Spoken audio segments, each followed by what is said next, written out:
여러분, 오늘 이야기는 그 어떤 심리학 강의보다 무겁고 처절한 실화에서 시작합니다. 주식과 선물 투자판에서 한때 전설로 추앙받던 인물이 있었습니다. 닉네임 시골국수, 고 김수영 씨입니다. 그는 2000년대 초반 단돈 2천만 원으로 투자를 시작해 수많은 우여곡절을 겪으며 자산을 10억 원 가까이 불렸던 제야의 고수로 불렸던 인물입니다. 당시 수많은 투자자에게 그는 희망이자 실전 투자의 표본이었습니다. 하지만 2007년 6월 그는 자신의 마지막 글을 커뮤니티에 남기고 스스로 생을 마감했습니다. 그가 남긴 글에는 참담한 후회와 강렬한 경고가 담겨 있었습니다. 그는 왜 멈추지 못했을까요? 그토록 오랜 시간 시장에서 살아남았던 고수가 왜 마지막 한 번의 파도를 넘지 못하고 자신을 시장에 던져야만 했을까요? 그는 마지막 글에서 이렇게 말합니다. 파생상품은 그 어떤 강력한 자극제보다 더 무서운 중독성을 가져다. 이것은 단순히 실패한 자의 변명이 아닙니다.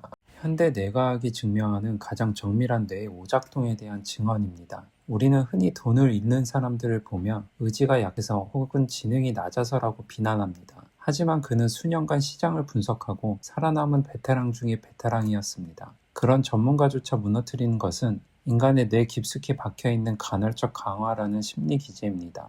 심리학자 B.F. 스키너의 실험을 떠올려 보십시오. 버튼을 누를 때마다 먹이가 나오는 것보다 어떨 때는 나오고 어떨 때는 안 나오는 예측 불가능한 상황일 때 생명체는 죽을 때까지 버튼만 누르게 됩니다.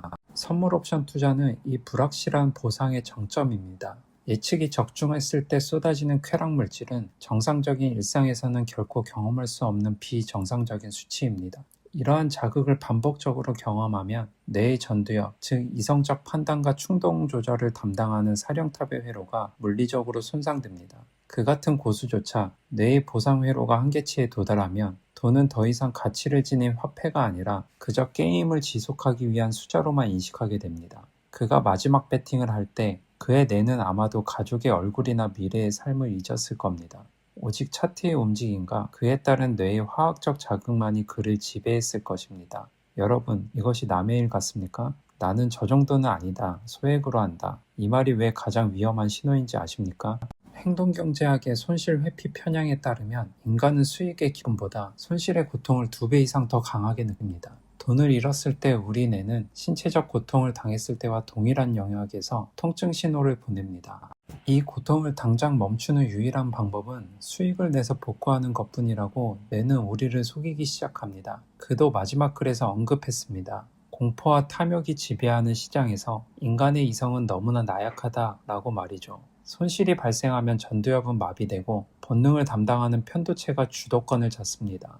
이때는 본전만 찾고 그만두겠다는 결심조차 뇌가 보내는 생존의 거짓말일 뿐입니다. 실제로 뇌과학 연구에 따르면 중독된 투자자의 뇌는 수익을 낼 때보다 거의 맞출 뻔했을 때 더 큰 자극을 받습니다. 이를 근접 오류라고 부릅니다. 조금만 더 버텼으면 수익인데 이번엔 방향은 맞았어. 이 착각이 당신을 다시 차트 앞에 강제로 끌어다 앉히는 것입니다. 그는 수년의 세월 동안 이 과정을 무수히 반복하며 견뎌놨을 것입니다.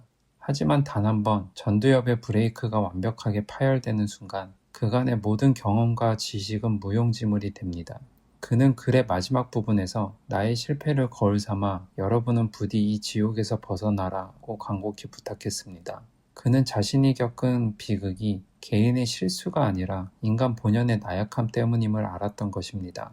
자, 이제 냉정하게 우리 자신을 돌아봅시다. 여러분이 지금 보고 있는 차트의 숫자가 정말 현실의 돈으로 느껴지십니까? 아니면 그저 올라가고 내려가는 그래프의 한 점으로만 보이십니까?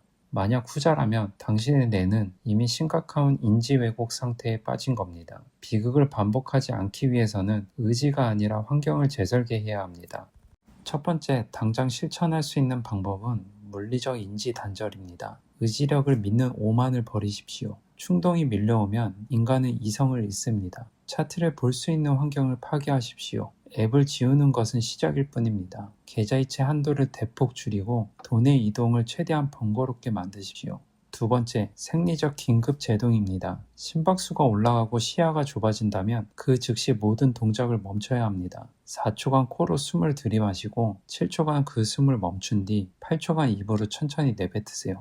이것은 뇌의 부교감 신경을 자극해 마비된 전두엽에 산소를 공급하는 가장 빠른 생물학적 응급처치입니다. 세 번째, 손실의 확정적 수용입니다. 지금까지 잃은 돈은 결코 돌아오지 않는 비용입니다. 그 돈을 복구해야 할 대상으로 두는 한 당신은 평생 중독의 굴레를 벗어날 수 없습니다. 그 고통을 기꺼이 받아들이고 현실의 삶으로 복귀하는 것만이 당신의 남은 인생을 구원하는 유일한 길입니다. 그는 우리에게 자신의 삶을 담보로 가장 비싼 교훈을 남겼습니다.